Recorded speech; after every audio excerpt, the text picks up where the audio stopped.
Welcome to this explainer for the Foundry by Forge College. If you've been tracking with us, you know we just finished building an absolute beast of an engine in our last lesson, implementing core ERC 1155 modules.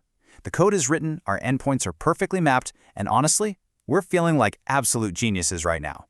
But hold your horses. Before we even think about turning the key and taking this thing out into the wild on the mainnet, we absolutely have to build a crash test facility.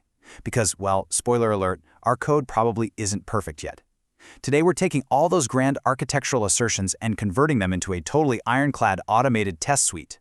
Let's just dive right into it. Think about it like this. You wouldn't take a brand new, duct-taped, completely experimental car onto a busy highway without, testing the brakes first, right? That would be terrifying. Well, the exact same logic applies to deploying a RESTful API on Solana. You definitely do not want to adopt the test in production mindset here.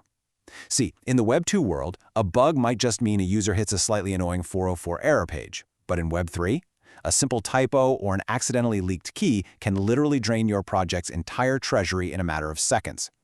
Testing early is what reveals those tiny, hidden gaps between your API and the Solana program, ultimately saving you from some massively expensive, and honestly, deeply embarrassing, rework down the line. So here is our blueprint for today's explainer. We're going to cover the sandbox safety net, jump into the 3 levels of testing, map out the 3 critical paths, lock things down with security and CI artifacts, and finally, look at passing the checkpoint. All right, let's jump straight into Section 1, the sandbox safety net, where we'll look at safe testing environments. This perfectly illustrates why we need that crash test facility. On one side, we have our testnet sandbox. It's totally deterministic, completely safe, and it uses simulated local validators. It's basically a digital padded room for your code. On the flip side, we have the mainnet.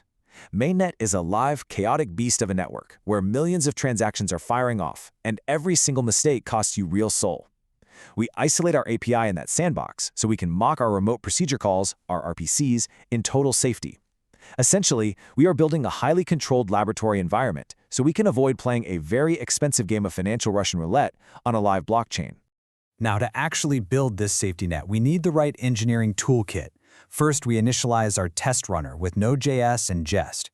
You can think of Jest as our overly strict no-nonsense inspector. Next, we use supertest to fake our HTTP calls to the endpoints. Then we bring in Knock, which is honestly a fantastic tool for stubbing out external webhooks. It basically pretends to be the internet, so we aren't sitting around waiting on real external servers to respond. And finally, we bring in the Solana Web3.js library to generate programmatic, temporary burner wallets. This part is absolutely crucial. It guarantees that human wallets holding real funds are never, ever put at risk during our test runs. Moving right along to Section 2, 3 levels of testing, moving from unit all the way to end to end. The big takeaway here is understanding that testing requires a tiered approach. It's exactly like building a car. You start at the very bottom with unit tests. This is just making sure a single spark plug works in total isolation. Once that's good, we scale up to integration testing. This is making sure that spark plug actually fits into the engine block and talks to the battery correctly. And finally, we reach the apex, end-to-end validation. This is where we literally turn the key, press the gas pedal, and make sure the full journey, from our initial HTTP request all the way down to that simulated Solana RPC call, works flawlessly as one unified action. Which brings us to Section 3, the 3 critical paths, navigating REST to RPC. Okay, so here is how we map out those crash tests directly to our final capstone deliverable. Every Solana API has to survive these 3 critical paths. First up, transaction submission. We have to assert that when we tell the API to do something, it fires back an accepted. That's our HTTP 202 status, and actually executes the action on chain. Second, webhook reconciliation. Look, blockchains are inherently slow and asynchronous. We have to be absolutely certain that when the blockchain eventually pings us back to say, hey, it's done, our API successfully catches that and updates its internal state. And third, observability. If something breaks, we have to be able to find it. If our API fails any of these 3 paths, yeah, it is right back to the drawing board. Now, I just mentioned the observability span, and you might be wondering how on earth do we actually track a single request through this incredibly complex maze of API routes and blockchain nodes? Well, this is it. Think of an observability span like injecting a highly visible fluorescent dye into a massive plumbing system. It assigns a continuous trace ID to a request the exact millisecond it hits our API, and we ensure that exact same ID appears in our system logs and gets passed as metadata to the Solana RPC. So if something breaks somewhere in the pipes, we don't have to guess. We literally just follow the glowing dye to find the exact point of failure. It turns debugging from a total guessing game into an actionable science. Let's look at Section 4 now, Security and CI Artifacts, proving your API is safe.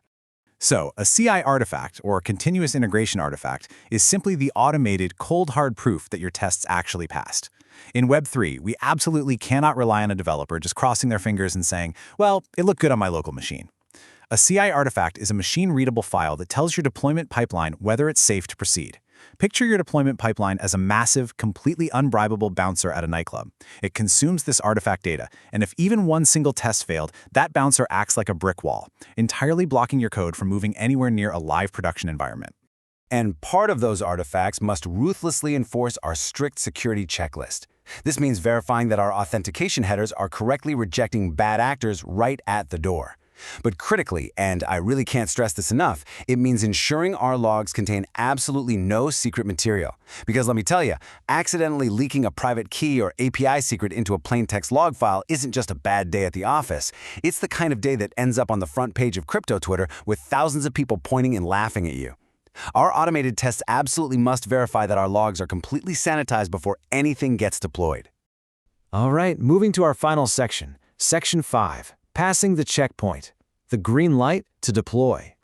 You see, a truly successful test run isn't just about avoiding red error messages in your terminal window. It's highly specific.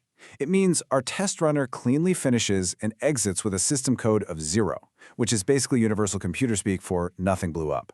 It also means our generated JSON report explicitly logs every single critical path as passed. And finally, it means our fluorescent dye, those trace IDs we talked about, perfectly correlates across the entire system. When all three of those conditions are met, congratulations, you finally have a verified functional baseline. If you take nothing else away from this explainer, let it be this quote right here. Treat integration tests as specifications. They aren't just some annoying chore you have to slog through after you write your code. They're your API's unbending contract. They perfectly codify your rules, ensuring that your architecture does exactly what it promised to do every single time without exception. So, we've successfully built the engine and we've officially passed the crash test facility. This verified, perfectly safe baseline brilliantly sets us up for our next major step in the capstone project, performance tuning and scalability testing. Because think about it, it's one thing for an API to work perfectly for one polite simulated test user in a quiet sandbox.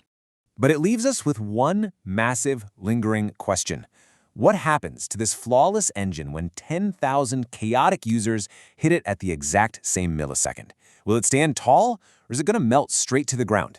Well, we'll solve that puzzle next time. Thank you so much for joining me for this explainer. To dive deeper into this subject and explore our huge library of Web3 resources, be sure to visit forge.college. Keep testing, keep building, and I'll see you in the next one.